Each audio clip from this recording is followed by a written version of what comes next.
Hi there. Today we will look for chapter 1, physical quantities and measurement. Are you ready, guys? Alright, what is physical quantity? Physical quantity is defined as a quantity which can be measured. It can be categorized into two types, which is the first one is a basic or base quantity, alright, and the second one is a derived quantity.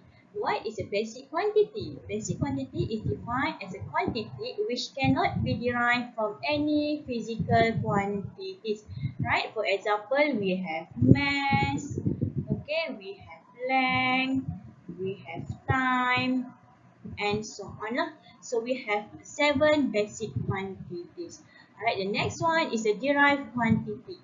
Derived quantity is defined as a quantity which can be derived from basic quantity, which is dia adalah quantity yang kita boleh terbitkan dia. Okay, kita boleh terbitkan dia daripada basic quantity. For example, velocity. Okay, so velocity is equal to the change of displacement divided by the change of time. So kita terbitkan dia daripada basic quantity.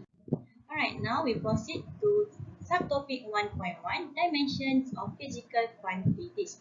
Learning outcome 1.1a, define dimension. What is a dimension? Okay, dimension is defined as a tactic or method which the physical quantity can be expressed in terms of combination of basic quantities.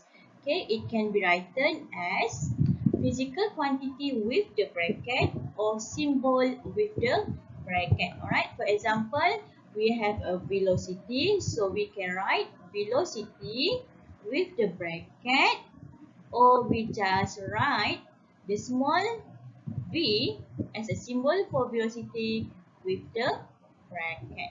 Alright, the table shows the dimension of basic quantities. Okay, so we have length, mass, time, temperature, electric current, amount of substance, and luminous intensity. So here we have a symbol dimension for basic quantity. Alright, which is capital L for length, capital M for mass, capital T for time. Alright, this one is the SI unit for length, which is the SI unit for length is meter and the symbol is small m. Alright, the SI unit for mass is a kilogram and the symbol is kg. And the SI unit for time is second and the symbol is second. Alright, so we just remember that. Okay, so how to remember the symbol dimension for basic quantity for length, mass and time, for example. Okay, so we can memorize it from its initial. Alright, so we have capital L, capital M, and capital G. Now we proceed to subtopic 1.2, scalars and vectors. Alright, learning outcome 1.2a, define scalar and vector quantities.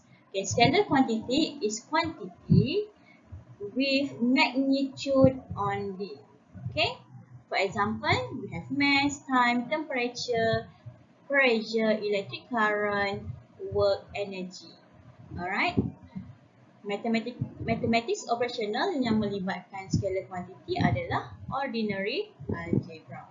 Okay, next one is a vector quantity. What is a vector quantity? Vector quantity is defined as a quantity with both magnitude and direction. Okay, for example, we have a displacement, velocity, acceleration, force, momentum, electric field, magnetic field, and banyak lagi.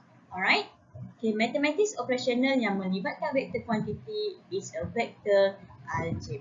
Alright, so now we proceed to the next subtopic, learning outcome 1.2c, illustrate unit vectors I, J, K in Cartesian coordinate.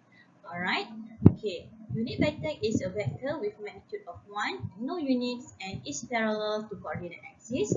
Okay, unit vector is used for pointing and showing direction. Okay, the unit vector notation is I, J, and K. Unit vectors are dimensionless, which is equal to 1, and vector can be written in terms of unit vector as R is equal to Rxi plus Ryj plus Rzk. Alright, so a unit vector is used to denote the direction. Okay, so for example, Okay, we have vectors in 2 dimension and we have vectors in 3 dimension in Cartesian coordinate. Okay, for example, if we look for vectors in 2 dimension, okay, so we have vector O to P is equal to 3i plus 4j. So we can write vector OP in the unit vector as 3i plus 4j. Okay, for vectors in 3 dimension, for example, we can write 2i plus 3j plus 5.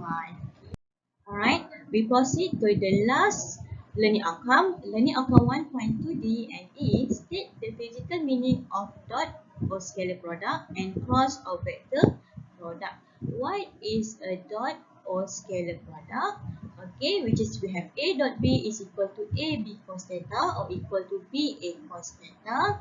And for cross or vector product, we have A cross B is equal to AB sin theta or equal to BA sin theta.